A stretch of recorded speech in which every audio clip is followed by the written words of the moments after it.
Hola a todos, sean bienvenidos a este nuevo video que tenemos en el canal.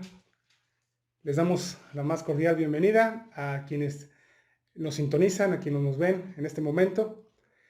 Y bueno, el día de hoy tenemos la oportunidad de estudiar nuevamente el libro de Romanos. Si ustedes han estado viendo los videos pasados, bueno, la semana anterior tuvimos la oportunidad ya de terminar el capítulo 11 que nos hablaba acerca de el pueblo de Israel. Todo lo que fue el capítulo 9, 10 y 11, bueno, estaba relacionado a este tema que tiene que ver con el pueblo de Israel y cómo Pablo se encarga de hablarle directamente al judío para hacerle ver que no ha sido completamente descartado de lo que tiene que ver con la salvación. Y bueno, si ustedes no lo han visto, vayan y vean los videos anteriores, los 3 videos anteriores que tuvimos. Así que, bueno, ahí está este recordatorio. Y bueno, vamos a iniciar con este nuevo tema. Vamos a iniciar hoy el capítulo 12, del versículo 1 hasta el versículo 8.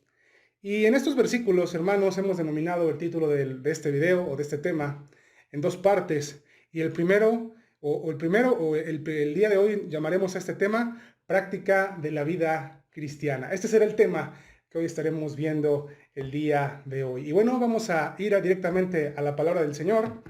Y ahí encontramos en Romanos 12, versículo 1, y dice así: Así que, hermanos, os ruego por las misericordias de Dios que presentéis vuestros cuerpos en sacrificio vivo, santo, agradable a Dios, que es vuestro culto racional.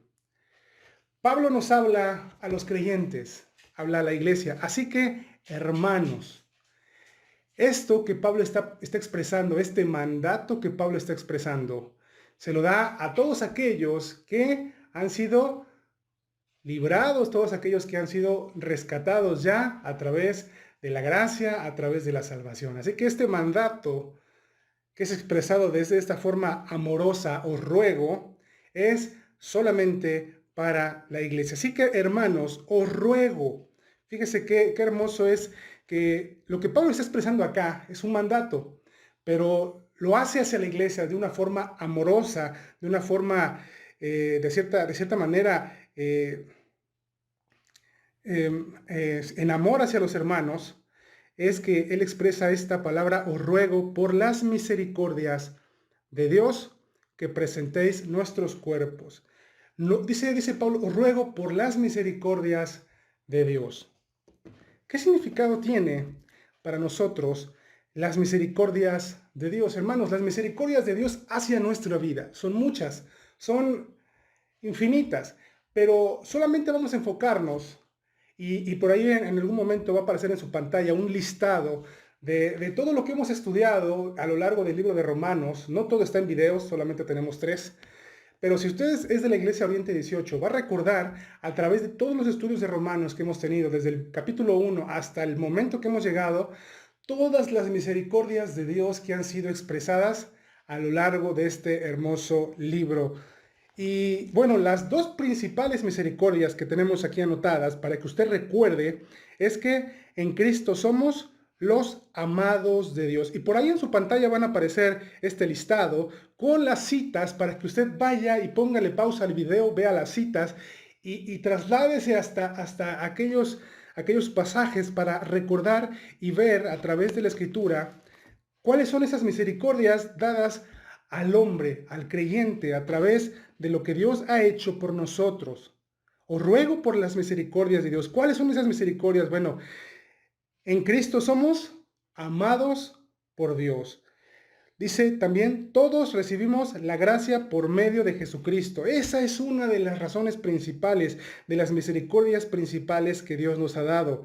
El poder de la salvación, la bondad hacia quienes Él salva, o sea que recibimos la bondad de Dios, el perdón y la propiciación de nuestros pecados, la conformación que hemos tenido hacia su Hijo, la glorificación, la vida eterna, la resurrección de nuestros cuerpos, el que hayamos hechos, el que ahora tengamos el título de hijos de Dios, que recibimos el Espíritu Santo, que ahora mora en nosotros, y la grande bendición que tenemos, que es que el Espíritu Santo interceda por cada uno de nosotros. Y usted tendrá la oportunidad en casa de ir a esos pasajes y recordar todo lo que Dios ya ha hecho y hará por cada uno de nosotros, los que somos sus hijos. Entonces vea lo que dice el pasaje. Así que, hermanos, os ruego por las misericordias de Dios. Dios ya lo ha hecho todo. Dios ya nos ha dado, Dios nos ha prometido, Dios hará algunas cosas. Os ruego por esas misericordias, por este listado y por muchas cosas más. Ahora nos hace este mandato, petición a los creyentes. Dese cuenta de todo lo que Dios ya ha hecho por nosotros. Han sido muchas cosas. Este listado es hermoso y precioso y aún profundo de estudiar. Debido a eso, hermanos, es que recibimos este mandato de ahora usted y yo presentar algo delante del Señor. Nuestra vida, nuestra alma ha sido rescatada. Es allá. Pero ahora la parte interna del hombre ha sido rescatada. Ahora, a través de este pasaje, Dios te pide a ti y a mí como creyentes que presentemos delante de Él como una ofrenda, como adoración, como alabanza, algo ante Él. ¿Qué es esto, hermanos? Nuestro cuerpo. Nuestro cuerpo. Nuestra vida interna ha sido transformada, ha sido renovada. Pero ahora nos pide que este cuerpo carnal, este cascarón donde están dentro de nuestra alma, sea presentado delante de Dios ahora como sacrificio vivo, como una ofrenda delante del Señor. Es lo que nos está pidiendo en este momento. Es importante que usted y yo, como hijos de Dios, podamos entregar a Él esta parte de nuestro ser muy importante. Acuérdese, hermano, que lo estudiamos ya también en el libro de Romanos, la forma en la cual el hombre, a pesar de ser salvo ya, a pesar de haber sido transformado interiormente, sigue luchando con su cuerpo, sigue luchando con esta parte carnal que no, constantemente con la cual tenemos luchas y batallas, hermano. Es lo que trato de decirle. Entonces, ahora usted y yo, que ya tenemos esa salvación, que ya hemos sido salvos, tenemos que presentar delante del Señor ahora este cuerpo, esta parte de nosotros que es impura, que constantemente nos hace pecar. Bueno, presentar vuestros cuerpos a Él en sacrificio, dice aquí en la Escritura, vivo. Pablo nos exhorta a través de las misericordias de Dios a que debemos ofrecer este cuerpo imperfecto, este cuerpo que parece inútil, hermano, imperfecto para ser útil al Señor. Eso es lo que nos está diciendo este pasaje. Ya hemos recibido demasiado. Ahora es importante que este cuerpo carnal que está sujeto al pecado sea presentado a Dios ahora para agradarle a Él. Eso es lo que nos está pidiendo el apóstol Pablo, que usted y yo hoy aprendamos.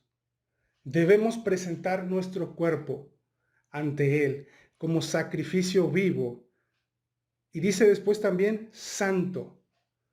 Hermano, con nuestro cuerpo glorificamos al Señor. Es pregunta, ¿glorificamos al Señor con nuestro cuerpo? Es una pregunta que usted en casa puede realizarse. Qué importante tiene que desde ahora, desde que usted y yo ya somos hijos de Dios y en el tiempo que tenemos ya de estar en el camino del Señor, podamos procurar esa santidad, el ser apartados, hermanos. No podemos ser quitados del mundo, hermanos, pero en medio de este mundo lleno de corrupción y lleno de tentaciones, usted y yo debemos permanecer en santidad, es lo que nos está diciendo aquí. Entonces, presentar nuestro cuerpo en sacrificio vivo, santo, agradable a Dios, que es vuestro culto racional. Usted debe presentar ante el Señor su cuerpo. Usted debe presentar ante Él todo este cascarón, hermanos. Estamos acostumbrados en muchas ocasiones a que si ya fuimos salvados, ya. No, hermano. Ahora el Señor nos pide a ti y a mí que presentemos delante de Él todo nuestro tiempo, todo nuestro cuerpo, para que a través de Él ahora le demos gloria al Señor. De ahí es que viene el título de este tema, de esta predicación, que somos hoy exhortados a practicar la vida cristiana. Y luego vemos en el versículo 2 que nos dice lo siguiente: no os conforméis a este siglo, sino transformaos por medio de la renovación de vuestro entendimiento, para que comprobéis cuál sea la buena voluntad de Dios, agradable y perfecta.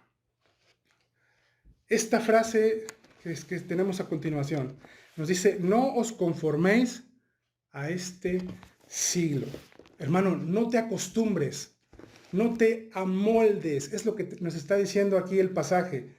No te conformes, no te amoldes como una masa o como un líquido que cuando es vertido en un recipiente toma automáticamente la forma del recipiente en el cual es puesto. No te amoldes a este mundo, no te conformes a lo que este siglo hoy es. La palabra siglo se refiere a la era actual donde impera el pecado. Vivimos en una época muy difícil en cuestión a lo que tiene que ver con la impureza, con lo que tiene que ver con el pecado. Vivimos en un tiempo donde el mundo actual constantemente cambia, hermano, pero no para bien, sino para mal. Muchas cosas que podemos decirlo a través de la Escritura están mal. Hoy, de repente, el mundo ha dado un giro poco a poco y hoy nos encontramos con que cosas que de verdad están mal delante de la Escritura hoy son bien vistas a los ojos de la mayoría. El tiempo de hoy, hermano, quizá la gente mayor no tanto, o la gente un poco más adulta, pero si usted habla con la juventud, con las nuevas generaciones, que pronto serán aquellos adultos mayores, vienen ya con una idea, una ideología con la cual han crecido, en la cual muchas cosas son permitidas. Muchas cosas que están mal delante del Señor hoy están vistas por los ojos de estas personas, de estas edades, de estas generaciones, como algo normal, como algo permitido, como algo bueno. Y el Señor a través de la Escritura nos dice: ¿sabes qué? El mundo puede decir que hoy esto está bien. El mundo puede decir que ciertas actitudes, que ciertas conductas están bien. Puedes decir lo que tú quieras, pero yo a través de la Escritura, a ti, hijo mío, te digo: no te conformes a este siglo. No os conforméis a este siglo. No amoldes tu pensamiento. No acostumbres tu mente y tu cabeza a lo que el mundo hoy ve como normal. A lo que el mundo hoy dice: esto está bien. No. Nosotros debemos aprender a que nuestras decisiones, a que nuestra forma de pensar, a que nuestras decisiones estén conformadas a la palabra del Señor, no a lo que dice el mundo. No que si hoy el mundo dice: ¿sabes qué? Anteriormente esto era malo, ahora ya está bien. No, nosotros debemos conformar nuestra mente, amoldarnos a la palabra del Señor. Entonces dice: no os conforméis a este siglo, no te conformes. Si tú eres un hijo de Dios, no te amoldes a este tiempo, sino ahora te dice: sino transformaos por medio de la renovación de vuestro entendimiento. Dice que seamos ahora transformados por medio de la renovación de vuestro entendimiento. Si usted vio el tema, un video anterior que tuvimos que se llamaba El Nuevo Nacimiento, hablábamos de que cuando el Señor llega a tu vida, Dios te transforma y te hace volver a nacer. Es cierto.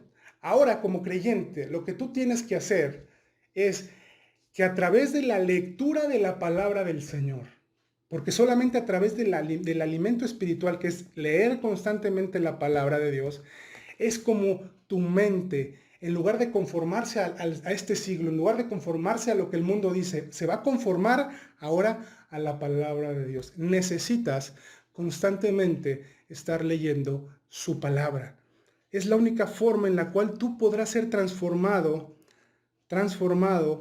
y ser renovado en tu entendimiento. ¿Cómo es que tú vas a poder hacer esto? Bueno, el Espíritu Santo logra esa transformación por medio de la renovación del entendimiento. Sí, ese cambio externo es efectuado por un cambio interno en la mente. Y esto lo podemos ver en el Salmo 119:11. Salmo 119:11. ¿Y qué nos dice este salmo? Dice: en mi corazón he guardado tus dichos para no pecar contra ti. Vea lo que dice este salmista, en este caso que es David. ¿Cómo logró David no pecar contra Dios.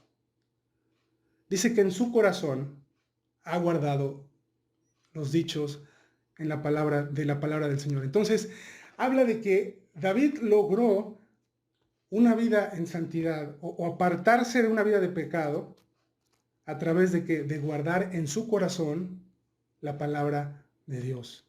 Esa es la clave para ti y para mí. ¿De qué forma tú y yo podremos lograr una vida exitosa en cuestión a lo espiritual, a lo que tiene que ver con Dios? Leyendo su palabra, alimentándonos constantemente de ella, pues tú y yo podremos lograr poder renovar nuestro entendimiento, guardando su palabra en nuestra vida, para que cuando vivamos ciertas cosas podamos tener cómo luchar a través de lo que Dios quiere en nosotros. ¿Cómo vas a saber su voluntad?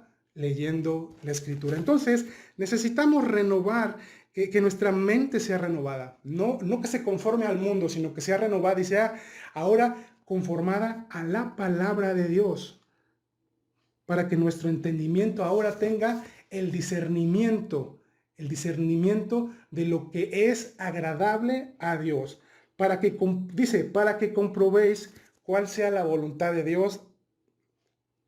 Dice, la buena voluntad de Dios, agradable y perfecta. ¿Cómo vamos a conocer la voluntad de Dios? Leyendo su palabra. No te conformes a este siglo, hermano. No te conformes, no te amoldes a lo que este mundo te dice. Entonces, hoy hemos aprendido a través de Romanos 12, 1 y 2, que necesitamos leer la palabra del Señor para poder conocer y tener ese entendimiento de cuál es la voluntad de Dios para tu vida. A través de la lectura. Solamente así comprobaremos cuál es la buena voluntad de Dios, porque la voluntad de Dios, hermanos, es buena. Es buena, siempre nos llevará a algo bueno, algo santo, algo correcto espiritualmente. Agradable y perfecta. Esa es la única forma, esa es la única ecuación para poder agradar a Dios. Leer y tener esa instrucción bíblica en nuestras vidas a través de ese alimento espiritual constante que tú y yo debemos ejercer todos los días de nuestra vida. Luego llegamos al versículo 3, que dice, digo pues, por la gracia que me es dada a cada cual que está entre vosotros, que no tenga más alto concepto de sí que el que debe tener, sino que piense de sí con cordura, conforme a la medida de fe que Dios repartió a cada uno. ¿Qué nos quiere decir aquí este pasaje aquí en el versículo 3 de Romanos? Que debemos tener la actitud adecuada en nuestras vidas. Una actitud de humildad, una actitud en la cual dice, digo pues, por la gracia que me es dada, es lo que está diciendo aquí. Bueno, la base de todas las cosas de valor que un cristiano tiene y hace, desde la salvación hasta el servicio, es la gracia que le es dada de parte de Dios. Todo lo que usted y yo tenemos, todo lo que usted y yo hemos recibido, de lo cual ahorita vamos a empezar a hablar, hermano, ha sido dado a ti y a mí a través de algo dado por alguien más. En este caso, el Señor nos los ha dado, el Señor nos los ha puesto. Hemos recibido algo. No es que tú y yo lo hayamos tenido por ser muy buenos, no. Ha sido recibido a través de nosotros. O sea, nosotros lo hemos recibido porque Él nos los ha dado. Entonces, nada de lo que tú y yo hoy hacemos es algo por lo cual debamos vanagloriarnos. Y eso es lo que nos está tratando de decir. Digo pues por la gracia que me es dada a cada cual que está entre vosotros, que no tenga más alto concepto de sí que el que debe tener. Eso es lo que nos está diciendo, hermano. ¿Qué es lo que tenemos que hacer aquí? Un cristiano nos está diciendo que un cristiano no debe tener de sí mismo alta estima, por encima de lo que debe ser. Y es importante que usted y yo podamos aprender y entender esto. No debemos tener un alto concepto de nosotros mismos. No debemos pensar que somos los mejores, que no hay nadie mejor que nosotros, que soy el mejor predicador, que soy el mejor evangelista, que no hay nadie mejor que yo. Hermanos, a veces como creyentes luchamos con esa parte de nuestro viejo yo, de nuestro viejo hombre. Traemos a nuestra vida cristiana ese yo, ese ego. Y de repente cuando somos un poco buenos en algo, empieza a crecer esa vanagloria, empieza a crecer ese deseo por ser cada día más y de no solamente serlo, sino demostrarle que le quede claro a los demás que somos lo mejor. Esa actitud delante de la iglesia, delante del Señor, es incorrecta. Debemos aprender a que si en algo Dios nos ha capacitado y nos ha dado grande capacidad en algo, debemos aprender a ser humildes. Debemos aprender a no vanagloriarnos. Dice, a cada cual que está entre vosotros, que no tenga más alto concepto de sí que el que debe tener, sino que piense de sí con cordura. Pongamos los pies en la tierra, si lo podemos decir de una forma que todos podamos entenderlo. Pon los pies en la tierra, no te vueles, no te eleves, no pierdas la cabeza ahora pensando que no. Recordemos que cómo iniciamos esto, por la gracia que me es dada, es algo que me fue dado, algo que me fue regalado, no es algo que yo tengo porque soy muy bueno. No tengamos alto concepto de nosotros mismos, sino que pensemos de nosotros con cordura. Pongamos los pies en la tierra, sabiendo de que lo que hacemos, de lo que ejercemos delante de la iglesia, es porque Dios nos los ha dado y es para bendición de la iglesia, no para vanagloriarnos de lo que hemos recibido, conforme a la medida de fe que Dios repartió a cada uno. No debemos valorar en exceso nuestras capacidades, nuestros dones, sino hacer una valoración precisa de nosotros mismos. Y eso vamos a ir a Gálatas 6:3.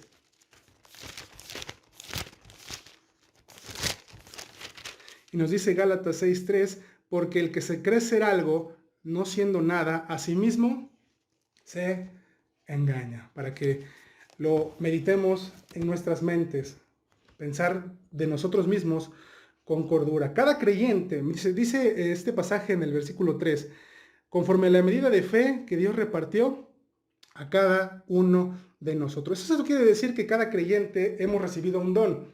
Ahorita vamos a hablar de ello. Y los recursos exactos que se ajustan mejor a nuestro desempeño en el puesto que ocupa dentro del cuerpo de Cristo. Es cierto que algunos de nosotros podemos recibir un don y podemos ejercerlo de cierta forma, porque cada uno de nosotros lo recibimos de acuerdo a la medida de fe.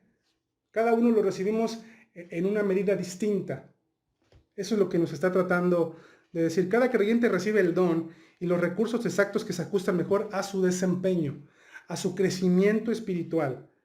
Eso es lo que está tratando de decirnos. Versículo 4 y 5 nos dice, porque de la manera que en un cuerpo tenemos muchos miembros, pero no todos los miembros tienen la misma función. Versículo 5, así nosotros, siendo muchos, somos un cuerpo en Cristo y todos miembros los unos de los otros.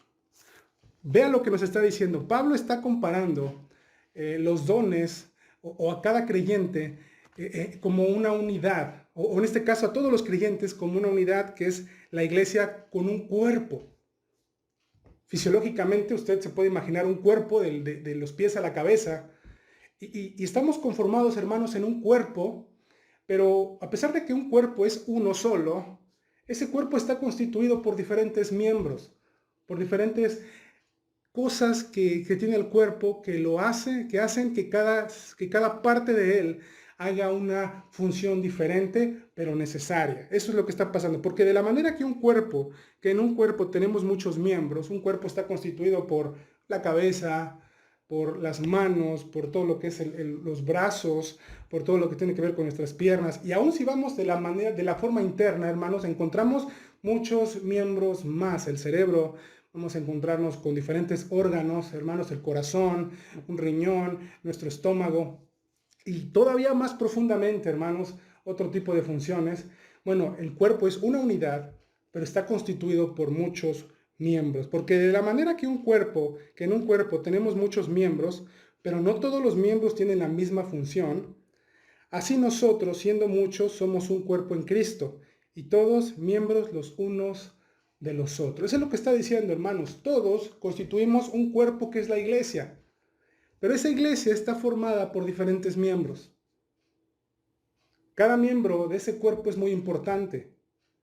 Así como es tan importante que exista un corazón que sea aquel que bombea la sangre a todo el cuerpo, es importante porque por dónde es mandado esa sangre, ¿no? Que es bombeada al corazón, por un sistema de arterias, de venas que pasan por todo nuestro cuerpo y que van llevando toda esa información y todo eso a las diferentes partes de nuestro cuerpo. Es importante la función que hace un riñón, es importante la función que hace nuestro páncreas, es importante la función que hace nuestros pulmones.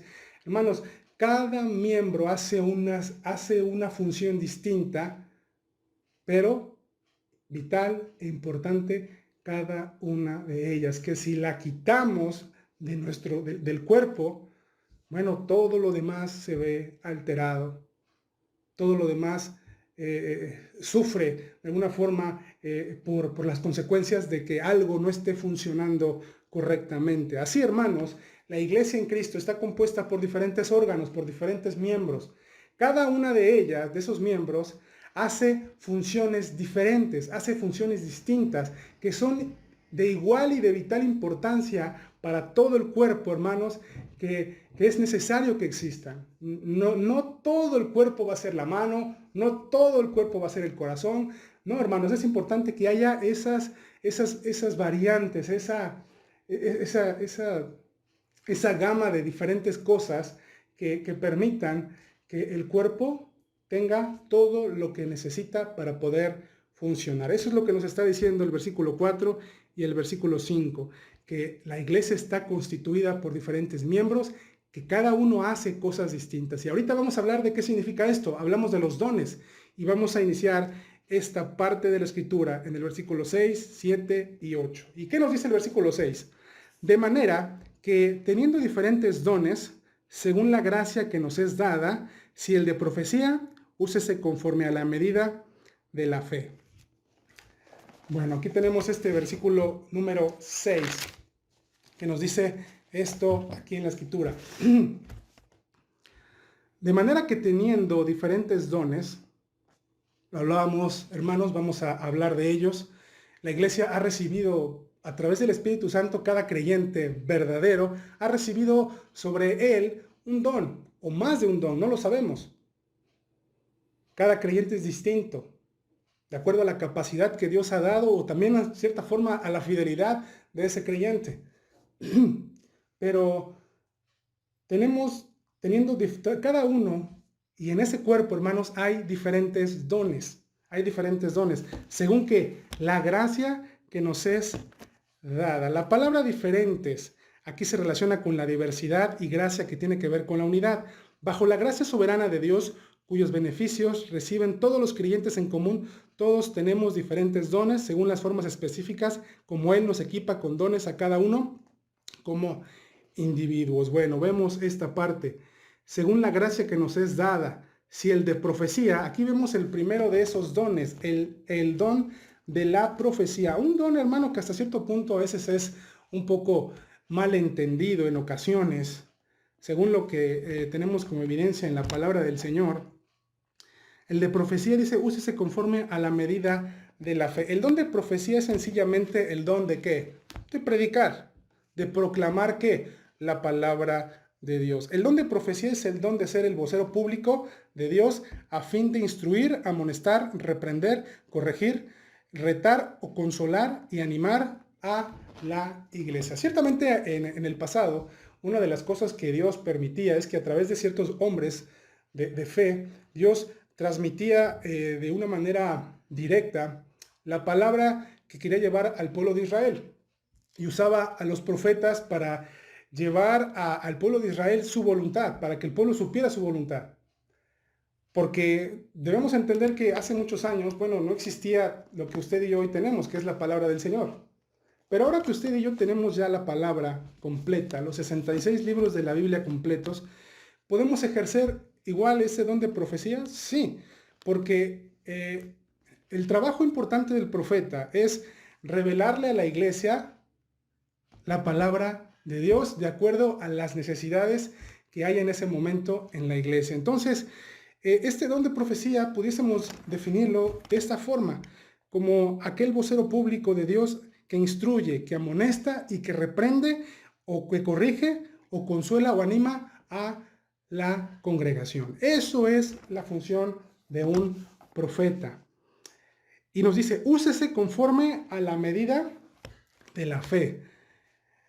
Tenemos que tener el cuidado que el profeta debe tener al predicar de conformidad con el ¿qué? Con el evangelio. Eso es lo que quiere decir aquí.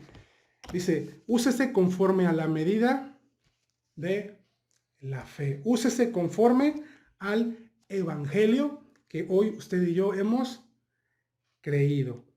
Versículo 7, o si de servicio, en servir, o el que enseña, en la enseñanza. Aquí hablamos ahora de otro de los dones, como es el don de servicio. El don de servicio.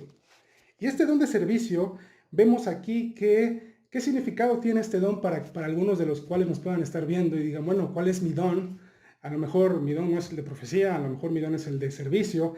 ¿A qué se refiere esto del don de servicio? Servicio es la traducción de una palabra griega llamada diaconía. Esta palabra griega de la cual obtenemos los términos diácono o diaconisa. Entonces, en algunas iglesias seguramente cuentan con estos servicios en la congregación, los diáconos. Y los diáconos en la iglesia primitiva fueron varones de muy buen testimonio, que eran llenos del Espíritu Santo y de sabiduría, quienes fueron encargados de suministrar alimentos para las viudas, con el fin de que los apóstoles quedaran en libertad para dedicarse el tiempo completo a la oración y en el ministerio de la palabra del Señor.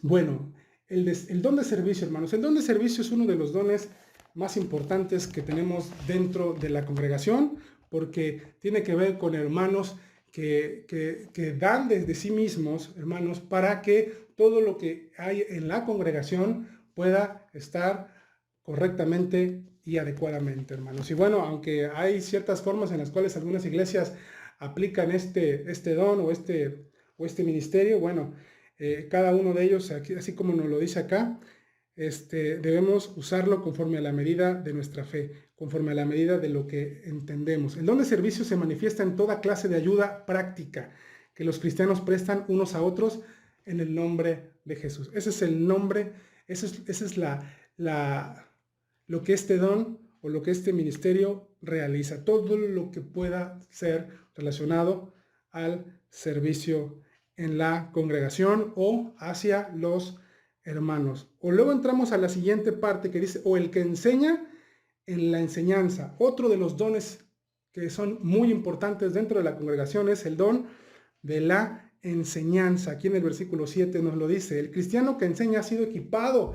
Quiere decir que el Espíritu Santo le ha dado a ese creyente el discernimiento de la palabra de Dios, ese amor y ese gusto y ese deseo por escudriñar la palabra del Señor, para la palabra de Dios y para poderla aplicar o para poderla enseñar a los demás creyentes. El cristiano ha sido dotado por esta capacidad especial para interpretar y presentar la verdad de Dios de una manera comprensible. Ahí tenemos a hermanos que enseñan en escuela dominical, ahí tenemos a hermanos que enseñan en algunos seminarios o en algunos momentos donde hay ese momento de cátedra, donde el creyente ejerce su don y a través de la profundización de la escritura, bueno, ellos enseñan verdades bíblicas en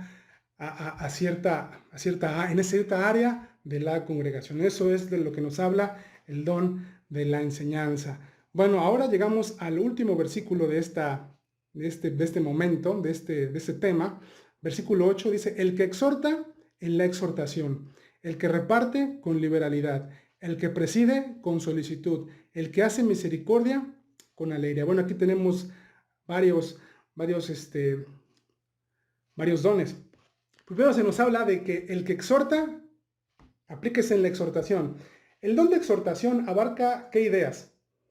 La consejería, el animar y el advertir y fortalecer y consolar a los demás. Algunos dones son parecidos, pero no todos se aplican de la misma forma. El que exhorta. Entonces, aquel que es bueno para exhortar o que ha recibido ese don para exhortar, debe, hermano, usarlo para este tipo de actividades, para ayudar al creyente a qué, a poder entender cuando pueda estar cayendo en alguna situación, amonestarlo en amor, en verdad, a través de la escritura, porque vemos que el aconsejar a alguien no tiene que ver con el aconsejar a través de la filosofía humana, sino a través del consejo que viene a través de la palabra. Entonces, si tú has recibido este don de la exhortación que tiene que ver con el aconsejar, con el poder ayudar o animar a otro, hermano, tienes que hacerlo a través de la instrucción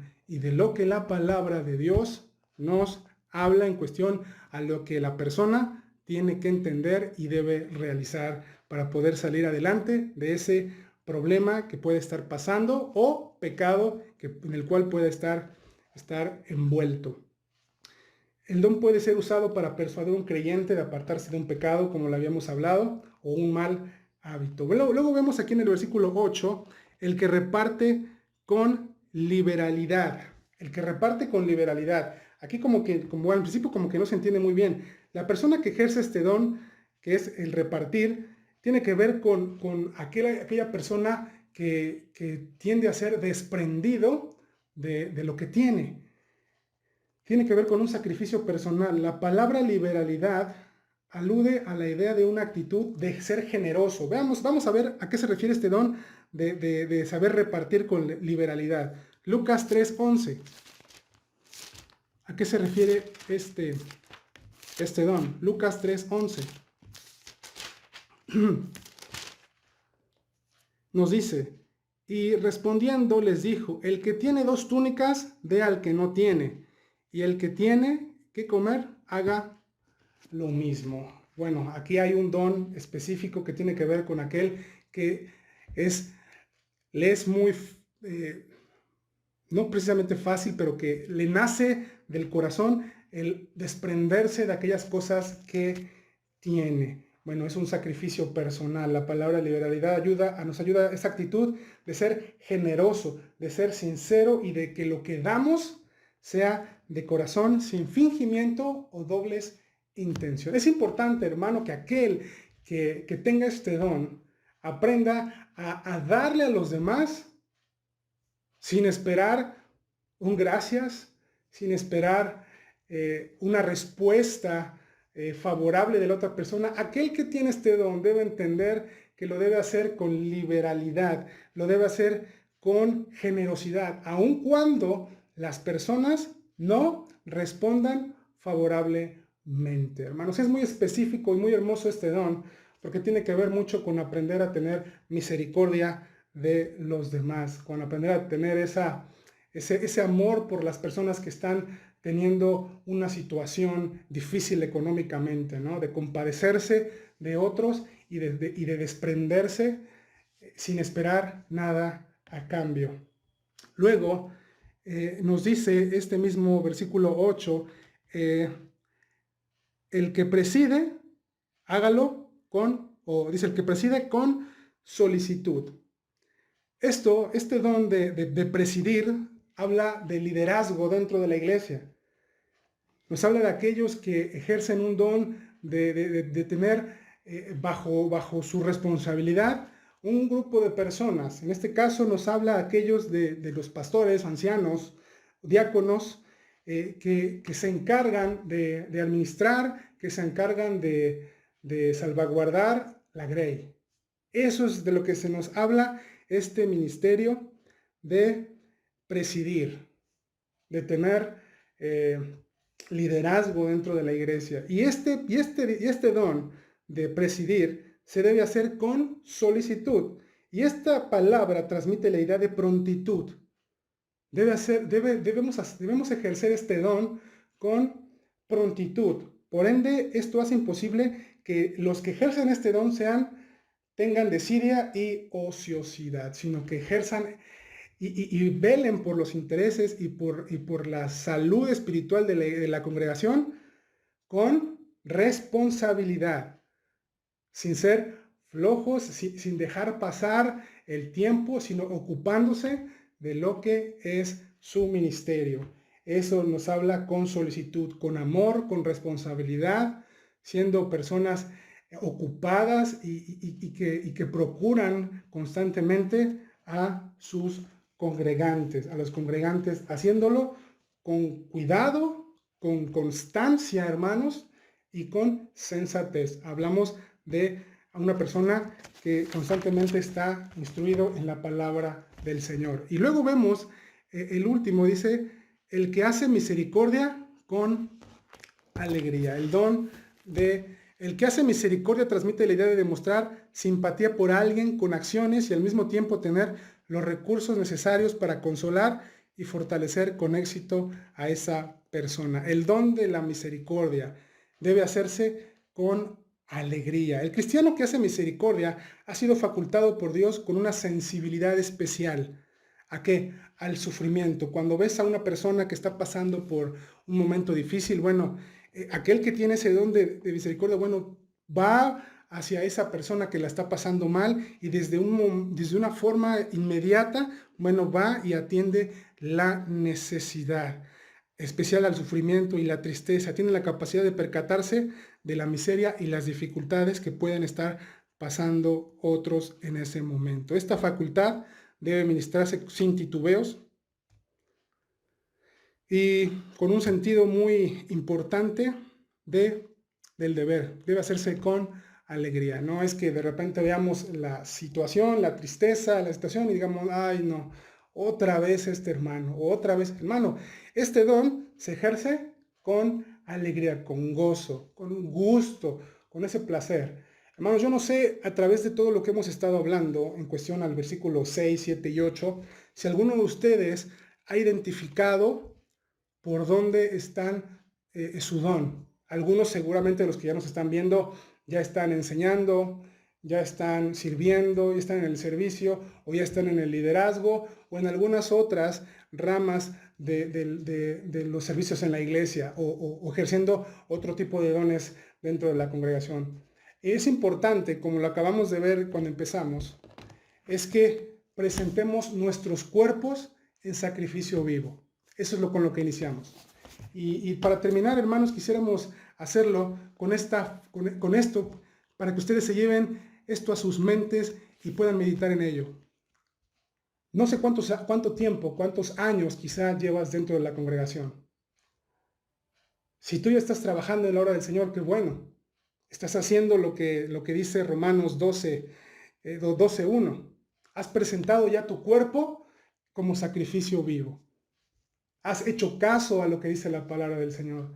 Pero si tú no has hecho caso aún, si aún sigues congregándote o vas esporádicamente, pero dices ser salvo, has recibido ya esa salvación de tu alma y no has dado lo demás, estás en un grave error.